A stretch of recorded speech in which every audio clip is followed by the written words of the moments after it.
Assalamualaikum warahmatullahi wabarakatuh. Perkenalkan, nama saya Nia Paramita, saya dari kelas Palembang. Di sini saya akan membahas materi perkembangan nilai agama dan moral, yaitu berupa hakikat perkembangan nilai agama dan moral, tahapan perkembangan nilai agama dan moral, karakteristik perkembangan nilai agama dan moral, dan metode-metode perkembangan nilai agama dan moral. Yang pertama yaitu hakikat perkembangan nilai agama dan moral. Anak usia dini adalah anak yang berusia 0 tahun hingga masuk ke awal sekolah dasar dan masih dalam proses pertumbuhan dan perkembangan yang sangat pesat. Moral adalah kebiasaan atau adat. Anak-anak ketika dilahirkan tidak memiliki moral, tapi dalam dirinya terdapat potensi moral yang siap untuk dikembangkan. Karena itu, melalui pengalamannya berinteraksi dengan orang lain, anak belajar memahami tentang perilaku mana yang baik yang boleh dikerjakan dan tingkah laku yang buruk yang tidak boleh dikerjakan. Agama seorang anak pada umumnya ditentukan oleh pendidikan, pengalaman, dan latihan-latihan yang dilaluinya sejak kecil, terutama oleh orang tua di dalam keluarga. Selanjutnya yaitu tahapan perkembangan nilai agama dan moral. Menurut Jean Piaget, anak melewati dua tahap yang berbeda dalam cara berpikir tentang moralitas, yaitu moralitas heteronom dan moralitas otonomi. Moralitas heteronom berada pada umur usia 4-7 tahun dan merupakan tahap pertama dari perkembangan moral anak. Menurut anak, aturan dan keadilan merupakan aset yang harus dimiliki anak. Orang dewasa membuat aturan untuk bertingkah laku. Anak melakukan tingkah laku yang baik akan mendapatkan sesuatu yang menyenangkan. Anak belum bisa membuat aturan karena aturan selalu dibuat oleh orang dewasa. Yang kedua, moralitas otonomi. Tahap ini usia anak 7-10 tahun. Kesadaran anak tentang hukum dan peraturan membuat anak mempertimbangkan niatnya karena ada konsekuensi dengan adanya hubungan timbal balik anak dengan lingkungan membuat anak berhati-hati melakukan pelanggaran karena mereka yakin akan mendapatkan hukuman. Sedangkan menurut Holberg, ada 3 cara berpikir anak tentang moralitas, yaitu yang pertama moralitas prakonvensional. Pada tahap ini, anak tunduk pada peraturan. Prakonvensional dibagi menjadi 2 tahap, yaitu tahap orientasi hukuman dan ketaatan dan tahap individualisme atau tujuan. Tahap pertama, orientasi hukuman dan ketaatan. Anak terhadap keputusan moral dibuat dari perspektif egosentris. Apa yang benar didasarkan pada aturan-aturan karena menghindari hukuman. Contohnya, bersalah dicubit, kakak membuat adik menangis maka ibu memukul tangan kakak. Yang kedua, tahap individualisme dan tujuan. Pada tahap ini, untuk memperoleh harapan sosial dan bisa mempunyai penghargaan dari moral yang dirasakan untuk kepentingan sendiri. Contohnya, berbuat benar ia akan dipuji, pintar sekali. Yang kedua yaitu tahap moralitas konvensional. Pada tahap ini, anak harus mentaati moral yang didasarkan dalam standar-standar oleh internal, di mana perilaku moral anak dikendalikan untuk menyesuaikan diri dengan peraturan yang sudah ditetapkan atau disepakati. Misalnya, anak melakukan sesuatu karena ingin diterima atau ingin sama dengan kelompok teman sebaya. Pada tahap konvensional ini dibagi lagi menjadi 2 tahap, yaitu tahap pertama yaitu norma interpersonal. Pada tahap ini anak mulai menyelaraskan perilakunya dengan aturan sosial. Contohnya, mengembalikan krayon ke tempat semula sesudah digunakan. Yang kedua, tahap moralitas sistem sosial. Pada tahap ini, anak sudah bisa mengendalikan diri dengan peraturan sosial dan anak pun harus menerima dan menginterpretasikan peraturan supaya aturan tersebut bisa bertahan. Contohnya bersama-sama membersihkan kelas. Yang ketiga, tahap pasca konvensional. Pada tahap ini, Moralitas harus benar-benar diterapkan dan tidak didasarkan pada standar-standar orang lain. Pada tingkat ini dibagi lagi menjadi 2 tahap, yaitu tahap pertama yaitu anak yakin harus memiliki keyakinan terhadap moral. Hak-hak masyarakat versus hak-hak individual, di mana perilaku anak sudah dikendalikan oleh nilai-nilai atau aturan secara luas. Anak sudah memiliki berbagai pertimbangan dari segi moral, aturan, dan konsekuensi atas perbuatan. Contohnya, pada tahun ajaran baru sekolah memperkenalkan orang tua menunggu anaknya selama lebih kurang 1 minggu. Setelah itu, anak harus berani ditinggal. Pada tahap kedua, anak menyesuaikan dengan standar sosial dan cita-cita internal untuk menghindari kecaman sosial.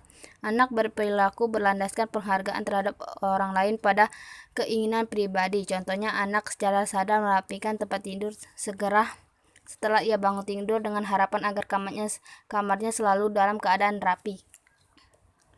Yang selanjutnya yaitu karakteristik perkembangan nilai agama dan moral. Pertama, usia 1-2 tahun, yaitu mengucapkan salam dan kata-kata baik seperti maaf, terima kasih. Yang kedua yaitu tertarik pada kegiatan beribadah. Pada usia 2-3 tahun, anak mulai meniru gerakan berdoa yang sesuai dengan agamanya. Mulai meniru doa pendek sesuai dengan agamanya. Dan yang terakhir, mulai memahami kapan mengucapkan salam, terima kasih, dan maaf. Selanjutnya, usia 3-4 tahun. Anak mulai memahami pengertian perilaku yang berlawanan meskipun belum selalu dilakukan seperti pemahaman perilaku baik, buruk, benar, salah, sopan, dan tidak sopan. Kedua, mulai memahami arti kasihan dan sayang kepada ciptaan Tuhan. Selanjutnya usia 4-5 tahun, yaitu anak mengenal Tuhan melalui agama yang dianutnya. Kedua, meniru gerakan beribadah. Yang ketiga, mengucapkan doa sebelum atau sesudah melakukan sesuatu. Selanjutnya, usia 5-6 tahun. Anak sudah mengenal agama yang dianutnya. Kedua, membiasakan diri beribadah. Yang ketiga, memahami perilaku mulia seperti jujur, penolong, sopan, dan hormat. Yang selanjutnya yaitu metode perkembangan nilai agama dan moral anak usia dini. Yang pertama yaitu metode bercerita. Metode bercerita dapat dijadikan metode untuk menyampaikan nilai-nilai yang berlaku dalam masyarakat. Dalam cerita atau dongeng dapat ditanamkan berbagai macam nilai moral, nilai agama, nilai sosial, nilai budaya, dan sebagainya. Ketika bercerita, seorang guru juga dapat menggunakan alat peraga untuk mengatasi keterbatasan anak yang belum mampu berpikir secara abstrak. Dapat dilihat pada gambar, ada seorang guru yang menceritakan sebuah cerita menggunakan alat peraga berupa boneka. Dan pada gambar, anak memperhatikan guru yang menceritakan sebuah cerita. Yang kedua, metode bernyanyi. Metode bernyanyi adalah suatu pendekatan pembelajaran secara nyata yang mampu membuat anak senang dan bergembira. Anak diarahkan pada situasi dan kondisi psikis untuk membangun jiwa yang bahagia, senang menikmati keindahan, mengembangkan rasa melalui ungkapan kata dan nada. Pesan-pesan pendidikan berupa nilai dan moral yang dikenakan kepada anak tentunya tidak mudah untuk diterima dan dipahami secara baik. Anak tidak dapat disamakan dengan orang dewasa. Dapat dilihat pada gambar ada seseorang yang sedang bernyanyi untuk anak usia dini, dan nyanyian tersebut mengandung unsur keagamaan. Selanjutnya, metode karya wisata. Metode ini bertujuan untuk mengembangkan aspek perkembangan anak taman kanak-kanak yang sesuai dengan kebutuhannya. Tujuan berkarya wisata ini perlu dihubungkan dengan tema-tema yang sesuai dengan pengembangan aspek perkembangan anak taman kanak-kanak. Tema yang sesuai yaitu binatang, pekerjaan, kehidupan kota atau desa, pesisir, dan pegunung. Dapat dilihat pada gambar, semua anak yang sedang mengelilingi sebuah kebun untuk dapat mengembangkan nilai moral dan agamanya. Anak berupa saling tolong-menolong, bekerja sama, dan lain-lain. Selanjutnya, metode bermain. Metode bermain ternyata banyak sekali terkandung nilai moral, di antaranya mau mengalah, kerjasama, tolong-menolong, budaya antri, dan menghormati teman. Nilai moral mau mengalah terjadi manakala siswa mau mengalah terhadap teman lainnya yang lebih membutuhkan untuk satu jenis mainan. Pengertian dan pemahaman terhadap nilai moral mau menerima kekalahan atau mengalah adalah salah satu yang harus ditanamkan sejak dini. Dapat dilihat pada gambar ada anak yang sedang bermain warna-warnaan. Dengan metode bermain ini, anak dapat mengembangkan moral anak berupa kerjasama, tolong-menolong, dan lain-lain. Yang terakhir yaitu metode bermain peran. Metode ini merupakan salah satu metode yang digunakan dalam menanamkan nilai-nilai moral kepada anak taman kanak-kanak. Dengan bermain peran, anak akan mempunyai kesadaran merasakan jika ia menjadi seorang yang diperankan dalam kegiatan bermain peran.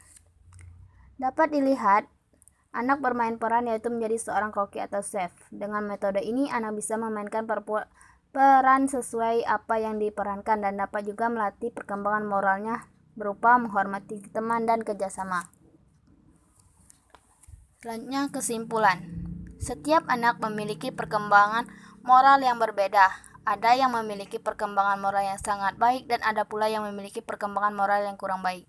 Agama seorang anak pada umumnya ditentukan oleh pendidikan, pengalaman, dan latihan-latihan yang dilaluinya sejak kecil, terutama oleh orang tua di dalam keluarga. Tahapan perkembangan moral menurut para ahli yaitu Jean Piaget berupa moralitas heteronom dan moralitas otonomi. Sedangkan menurut Kohlberg yaitu moralitas konvensional, prakonvensional, dan pasca konvensional. Adapun karakteristik anak perkembangan agama dan moral. Metode-metode perkembangan nilai agama dan moral yaitu bercerita, bernyanyi, karya wisata, bermain, dan bermain peran. Sekian dari saya. Bila ada salah kata, saya mohon maaf. Wassalamualaikum warahmatullahi wabarakatuh.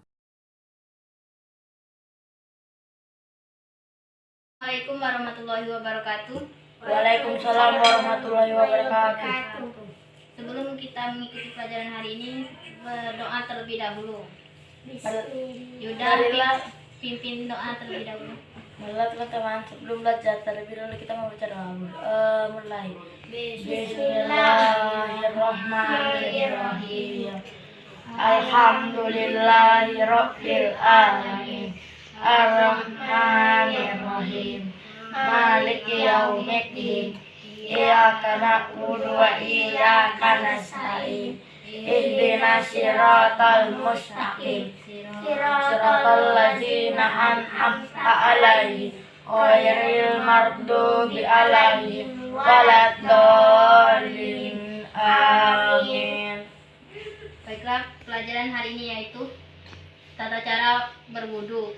Di sini kakak telah menyiapkan tata cara wudu yang dipisah-pisahkan. Tugas kalian yaitu mengurutkan tata cara ini dengan benar. Pilih. Yuda, nomor 1 yang mana? Ini. Biji tolong ditempelkan. Aden, nomor 2 yang mana?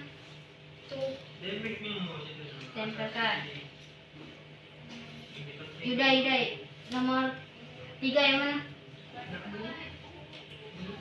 Ini. Aden, 4.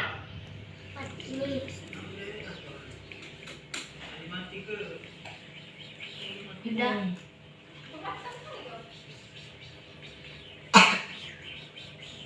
Ada yang Selanjutnya? Ada yang 6. Dan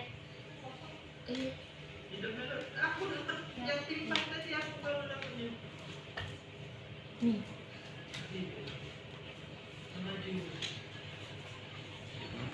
biji terakhir.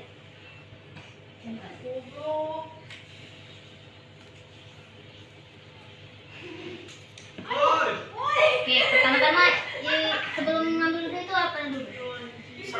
Baca doa. Aden, coba baca doa. Nawaitu doa Rabbil adasil askori fardol lillahi ta'ala. Yang kedua, sudah baca doa apa dia? Kumur-kumur. Enggak kumur-kumur? Bas tangan, Bas muka. Sudah basuh muka?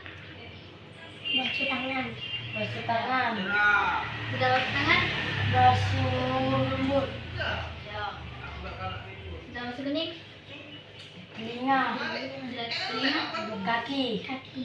Sudah semuanya. Akhirnya Asyhadu an la ilaha illallah wahdahu la syarika lahu wa ashhadu anna Muhammadan abduhu wa rasuluhu lahum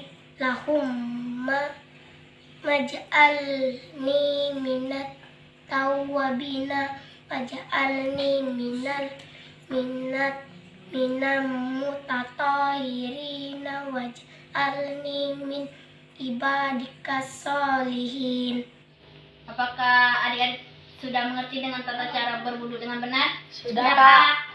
Baiklah, terima kasih adik-adik telah mengikuti pelajaran hari ini. Sebelum kita pulang, terlebih dahulu membaca doa. Yuda, pimpin kawan-kawannya untuk membaca doa. Mari teman-teman, sebelum kita pulang terlebih dahulu kita membaca doa. Berdoa mulai.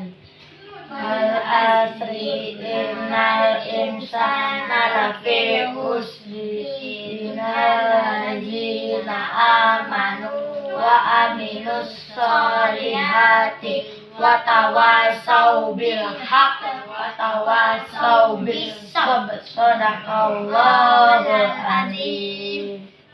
Kita akhiri pelajaran hari ini dengan wassalamualaikum warahmatullahi wabarakatuh. Waalaikumsalam.